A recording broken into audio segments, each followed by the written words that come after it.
শিক্ষার্থীবৃন্দ, আজকের আলোচনা ষষ্ঠ শ্রেণী, বিষয় গণিত, শিরোনাম স্বাভাবিক সংখ্যা ও ভগ্নাংশ, অনুশীলনী 1.3, প্রশ্ন নং 10। প্রশ্নটি হলো 4 অঙ্কের কোন ক্ষুদ্রতম সংখ্যা 12, 15, 20 এবং 35 দ্বারা নিশেষে বিভাজ্য। এখানে 12 এর মৌলিক গুণনীয়ক 2 2টি 3 1টি, 15 এর মৌলিক গুণনীয়ক 3 1টি 5 1টি, 20 এর মৌলিক গুণনীয়ক 2 2টি 5 1টি, আবার 35 এর মৌলিক গুণনীয়ক 5 1টি 7 1টি।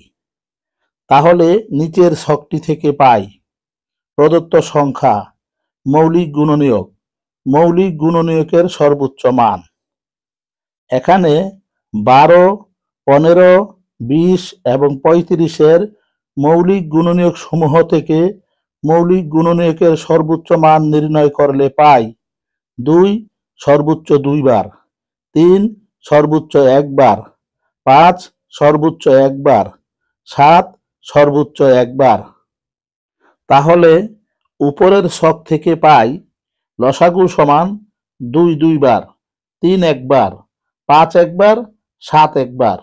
এখন এই সংখ্যাগুলো গুণ করলে গুণফল সমান 420।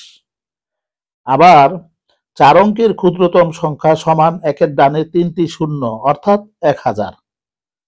এখন 1000কে 420 দ্বারা ভাগ করলে ভাগফল 2, ভাগশেষ 160।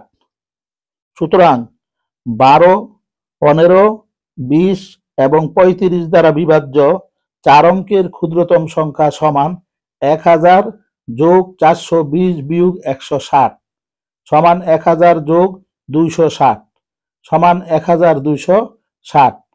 উত্তর ক্ষুদ্রতম সংখ্যাটি 1260। ধন্যবাদ সকলকে।